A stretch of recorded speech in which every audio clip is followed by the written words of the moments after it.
In this video, we're going to discuss 8 rookie mistakes that can potentially derail your playthrough in Starfield. What's up everyone, Big Dan here. I make videos about RPGs, so if you enjoy this video, be sure to hit that subscribe button. Without further ado, let's dive right in. Number 1. Picking the wrong skills. Starfield has a lot of skills to choose from, and if you're not careful, you can easily waste skill points on things that are not optimal for your build. And unfortunately, there is no way to respec your skill points in this game, so once you've spent those points, they are gone for good. There is no level cap in Starfield, so technically you can grind out all skill points eventually, but most players are not going to earn enough skill points to unlock everything before completing the game. I definitely recommend focusing on 1 or 2 combat-oriented skill trees of your preference, then putting the other skills in things you want most for your build. I spent a lot of points on persuasion and stealth skills, and I eventually plan to spec into skills related to Outposts since I'm enjoying that part of the game. But not spending your skill points is definitely one of the biggest mistakes to avoid.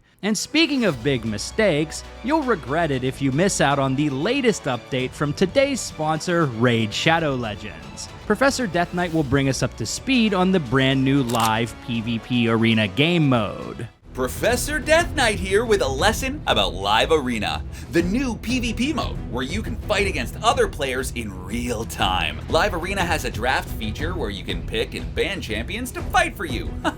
Teamwork! When you win matches, you'll get Live Arena crests towards unlocking special area bonuses, or so I hear. I'm too afraid to try any of this out. So Professor Death Knight, what's your strategy for the live PvP arena? Well, everyone thinks I'll go in fighting, but nobody expects my charm. So when they try to attack, I'll just be like, nice weather we're having, eh? Nobody will see it coming. Raid Shadow Legends is constantly upping the game with new champions, game modes, and great rewards for players. Right now, new players can get the epic champion Stag Knight, as well as a unique character skin designed by JonTron himself. Use promo code JTSKIN before October 7th to claim these rewards. But that's not all. You can also earn a free legendary champion, Sun Wukong, Raid's take on the Monkey King from Chinese mythology.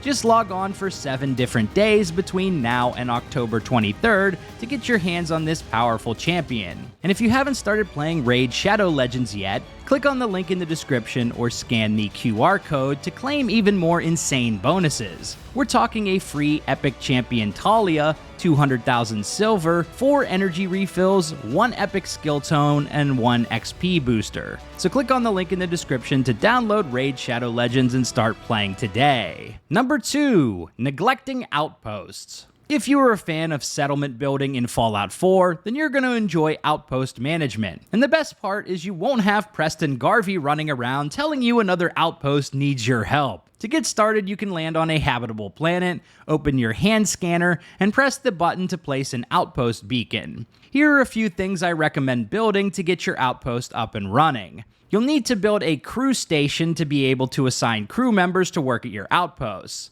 I also recommend building a transfer container. This allows you to share inventory with your ship without needing to haul resources into your backpack or companions. Also, a lot of the prefab buildings don't have doors, so you may need to add an airlock to actually go inside the building. Creating outposts is a good way to passively mine resources, and honestly, I just find it an enjoyable game feature overall, so I definitely recommend checking it out. Number 3. Not getting skill books. Leveling up is not the only means of increasing your buffs. Much like other Bethesda games, you can also discover various books throughout the game to give you a permanent boost to certain skill passives. This includes things like increased carrying capacity, reduced fall damage, increased weapon damage, and less oxygen consumption while over-encumbered. Now, I do want to point out that this isn't exactly the same as increasing your skills in the skill tree. However, some of the passive bonuses serve the same function as your skill investment, so you may be able to bank some skill points for later if you pick up all the skill books you can get your hands on.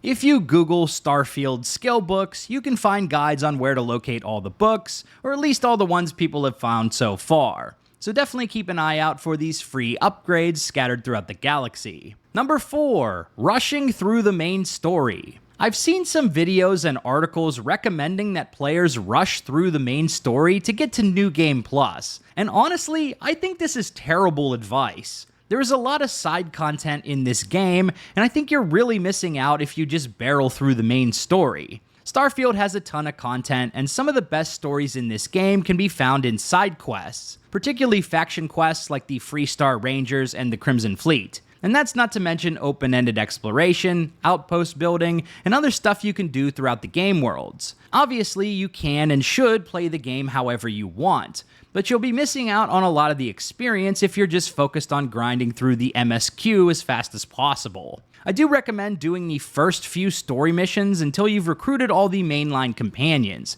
Andreja, Barrett, Sam Coe, and Sarah Morgan. That way you'll have your pick of travel companions for the side content. Because I initially only did the mission where Sarah joined my team, and after about 20 hours of traveling with only her, I was ready for a change of pace. Number 5, not getting a better ship. While the Frontier starter ship is fairly decent, there are some incredibly powerful ships you can get access to for free early in the game. The Star Eagle is a great ship you will receive for completing the Freestar Rangers faction quests, which start in Aquila City. However, do note that this is a pretty long quest line, so if you want to get a better ship without barreling through 4 hours of side quests, then you'll want to check out the Razor Leaf. This ship is obtained by completing the Mantis side quests. During one of the early game main story missions called the Old Neighborhood, you will board a ship full of spacers and mercenaries. One of the spacers will drop a note called Secret Outpost, which will unlock this side quest. You'll receive some incredible rewards for completing it, such as a legendary armor set. But the grand prize is the Razor Leaf ship. There are some tough enemies in this quest, so do keep that in mind.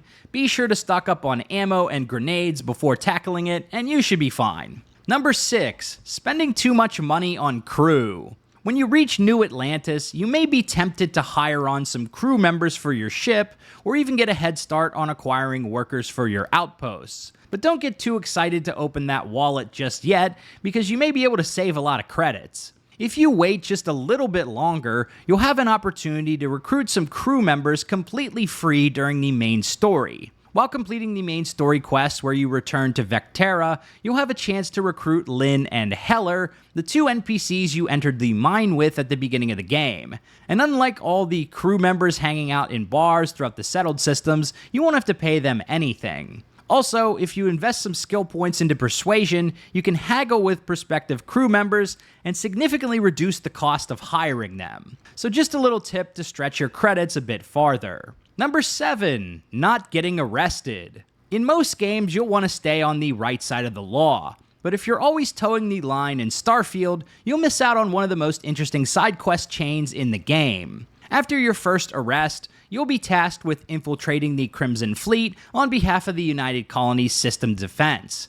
And damn, this is a good quest line. You don't have to do anything too crazy to get this started. Just steal a random item in plain sight, or maybe punch someone, and that'll be enough to get the guards to deliver you into the hands of this great quest line. Number 8, carrying around too much loot. Starfield has a ton of loot, but unfortunately your character's pockets are rather small in comparison. So if you're not storing or selling off loot on a regular basis, you may find yourself becoming over-encumbered, even with a companion to help you carry things. So I definitely recommend each time you visit town to store crafting resources on your ship, and then sell off everything else you don't plan to use. I mainly just keep ammo, consumables, and a few weapons on my person so that I have enough inventory space to loot to my heart's content. Playing Baldur's Gate 3 recently really makes me miss the send to camp feature. I never had to worry about getting over encumbered in that game because I could always just send extra loot to camp with a click of a button. But sadly, Starfield does not have a similar feature.